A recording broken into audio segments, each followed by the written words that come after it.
स्वस्थानी जननी महेश्वर प्रिये हे सर्वभूतेश्वरी ज्योतिर्बिन्दु स्वरूपले गति दिने हे सर्वशक्तिश्वरी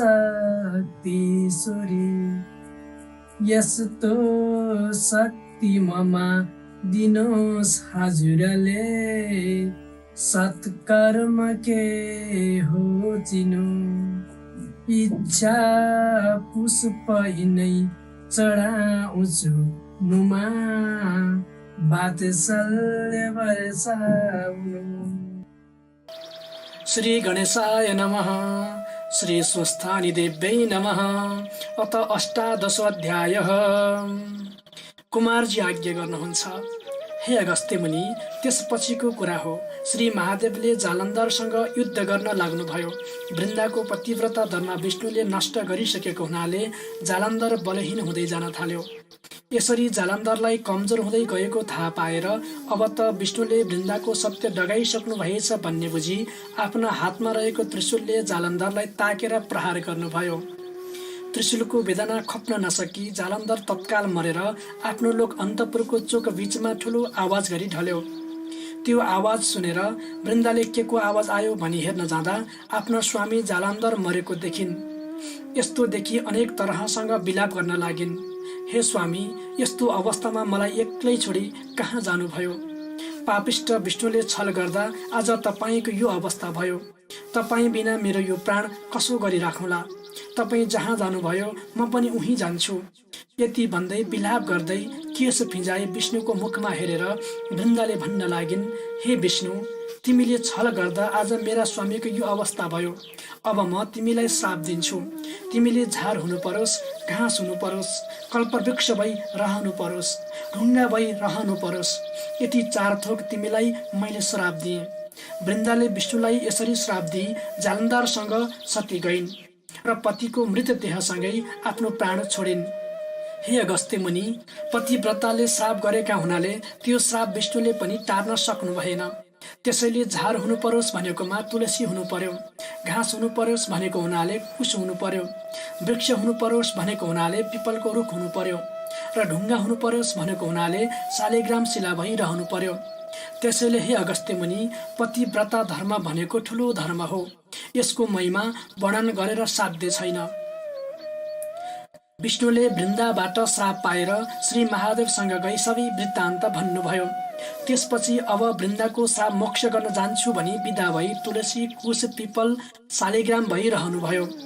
विष्णु गएपछि श्री महादेव वृषभमादि सवार भई ब्रह्मादि देवताहरू अघि पछि लगाई नाना वाद्य बजाई अप्सराहरूले नाच्दै गन्धर्वले गाउँदै पुष्पवृष्टि गर्दै ठुलो समारोहका साथ कैलाशमा प्रवेश गर्नुभयो र प्रमथ गण समेत भई शिवशक्ति स्वरूपले रहनुभयो। सबै देवताहरू पनि श्री महादेवसँग विदा भई आफ्ना आफ्ना लोकमा गई परम आनन्दले रहे।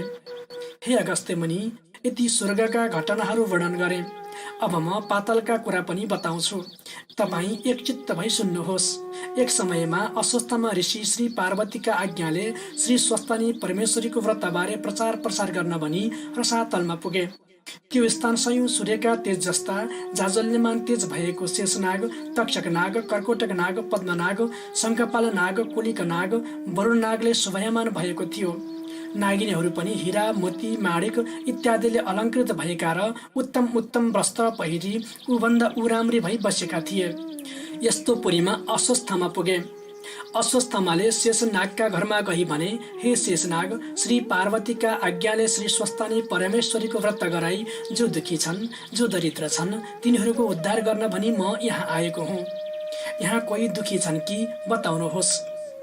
अस्वस्थमा ऋषिका कुरा सुनि शेषनागले भने, हे अस्वस्थमा ऋषि, यहाँ त्यस्ता दुखी त कोही पनि छैनन्। बरु यहाँ भन्दा अलिक पर वनका नजिकमा शङ्खचूर्ण नाग, रत्नचूर्ण नाग, कृपादत्त नाग, धातृराष्ट्र नागको घर छ। तिनका स्त्रीहरू दुःखमा छन्, त्यहाँ गई सोध।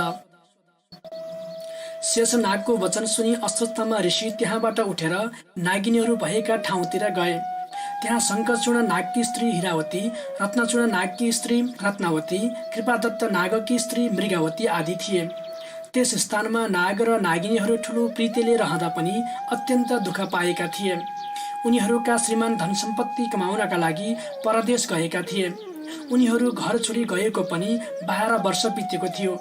नागले नागिनीको र नागिनीले नागको खबर पाउन सकेका थिएनन्। यस्तो अवस्थामा अस्वस्थमा ऋषिले त्यस्ता दुखीको समुद्रमा डुबिरहेका नागिनीहरूलाई खोज्दै गए।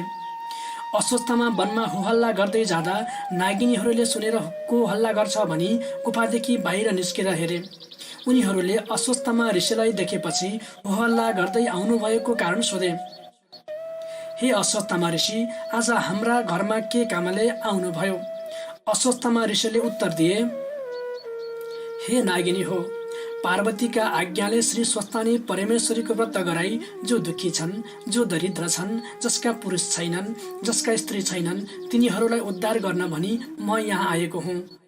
अस्वस्थामाले भनेको वचन सुनि नागिनीहरूले मनमा आनन्द मानी आसनमा बसाई भन्न लागे, हे ऋषीश्वर, हामी दुखी पनि छौँ, दरिद्र पनि छौँ, पापी पनि छौँ, सन्तति पनि छैनन्। नागिनीहरूले आफ्ना पुरुष पनि छैनन् भन्दै अन्तर्वेदना कहे। नागहरू प्रदेश गएको र आफूहरूले दुःख पाएको कुरा पनि सुनाए। ती नागिनीहरूका कुरा सुनि अस्वस्थामा ऋषिले भने, हे नागिनी हो, तिमीहरू एकचित्त भई सुन। तिमीहरूको दुःख नाश गर्ने व्रतको सम्पूर्ण विधि बताउँछु। यति भनेर ऋषि अस्वस्थामाले सत्य युगमा हिमालय पर्वतकी पुत्री पार्वतीले श्री महादेव स्वामी पाउनका लागि श्री स्वस्थानी परमेश्वरीको व्रत गरेको प्रसङ्ग सविस्तार बताए। साथै त्यसको व्रतविधि पनि बताउन लागे। पौष शुक्ल पूर्णिमाको दिनदेखि स्नान गरी पवित्र भई एकभक्त रही एकचित्त गरी आफूले चिताएको कामना सिद्ध होस् भनी महिना दिनसम्म नित्य मध्याह्न कालमा श्री महादेवको पूजा गर्नु, पुनः चन्द्रमाको निम्ति बत्ती बाल्नु र श्री स्वस्थानी परमेश्वरीको कथा नित्य सुन्नु। जब माघ शुक्ल पूर्णिमाको दिन आउँछ अनि 108 रोटी, 108 अक्षता, 108 जनै, 108 पान, 108 गुटका सुपारी, 108 नाना जातका फूल, सगुण समेत नाना उपचार तयार गराउनु अनि तामाको थालीमा ओमकार लेखी गंगा जलले स्नान गराउनु, श्रीखण्ड, रक्तचन्दन, सिन्दुर, फल, धूप, दीप, नैवेद्य, वस्त्र भेटी चढाउनु, अर्घ्य दिनु, ध्यान जप गर्नु अनि प्रसाद झिक्नु र अष्टोत्तर 100मा 8 रोटी, 8 अक्षता, 8 बेली पुष्प, 8 यज्ञसूत्र, 8 पान, 8 कुडका सुपारी अनि सगुण समेत आफ्ना पतिलाई दिनु। पति नभए छोरालाई दिनु, छोरा पनि नभए मृत छोरालाई दिनु, मृत छोरा पनि नभए जुन कामनाले आफूले व्रत गरेको हो सो मेरो कामना सिद्ध होस् भनी गंगाजीमा लगी बगाइदिनु। 100 रोटी आफूले फलाहार गर्नु, राति जागराम बस्नु। यस्तो व्रत गर्यो भने तिमीहरूको दुःख नाश होला, नागहरू पनि आइपुग्लान्। यति अस्वस्थमा ऋषिले भनेपछि नागिनीहरू धेरै खुसी भई भन्न लागे, हे अस्वस्थमा ऋषि, हामी स्त्री जातिलाई यस्तो ज्ञान कहाँ होला? तपाईँ आफै बसी त्यो व्रत सम्पन्न गराइदिनुहोस्। यति नागिनीहरूले अस्वस्थामालाई भनेर घरमा लगेर गए अनि श्रद्धापूर्वक भोजन गराइराखे। त्यहाँ पछि जब पौष शुक्ल पूर्णिमाको दिन आयो तब अस्वस्थमा ऋषिले नागिनीहरूलाई विधिपूर्वक व्रत आरम्भ गराए। महिना दिन भएपछि माघ शुक्ल पूर्णिमाका दिन पूजा सकेपछि अस्वस्थमा ऋषिले भने, हे नागिनी हो, अब अर्घ्य दिएर ध्यान जप स्तोत्र पाठ गर।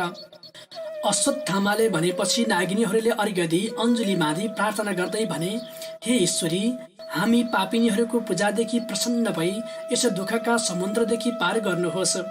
त्यसै बेला अकस्मात पूर्व दिशाबाट 1000 सूर्यका जस्तो तेज भएकी श्री स्वस्थानी परमेश्वरी प्रकट भएर आज्ञा गर्नुभयो, हे भक्तजन हो, तिमीहरूको भक्तिदेखि म सन्तुष्ट भएँ, वरदान माग। ईश्वरीले आज्ञा गरेको सुनि नागिनीहरूले बिन्ती गरे, हे ईश्वरी, हाम्रो दुःख नाश होस्, हाम्रा स्वामी नागहरू चाँडै आइपुगुन्। नागिनीहरूले पतिहरू आउनु भनेपछि श्री स्वस्थानी परमेश्वरीले तथास्तु अनि वरदान दिएर अन्तर्ध्यान हुनुभयो। संयोगवश नागिनीहरूले प्रसाद झिक्न लाग्दा श्री स्वस्थानी परमेश्वरीका व्रतका प्रभावले नागहरू आइपुगे।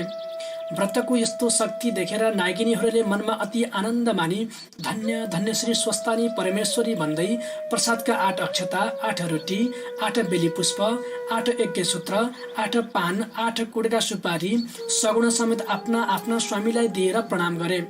नागिनीहरूले खुसी भएर अश्वत्थामा ऋषिलाई श्रद्धापूर्वक दक्षिणा दिई भोजन पनि गराए।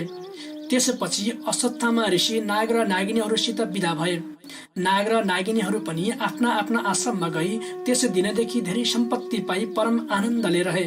इति श्री स्कन्द पुराणे केदारखण्डे माघ महात्म्ये कुमार अगस्त्य संवादे श्री स्वस्तानी व्रतकथायां जालन्धर वधौ नाम एवं नागिनी श्री स्वस्तानी व्रतकृत नाम 18 अध्यायः सम्पूर्णम्। श्री उमा महेश्वराभ्यां नमः।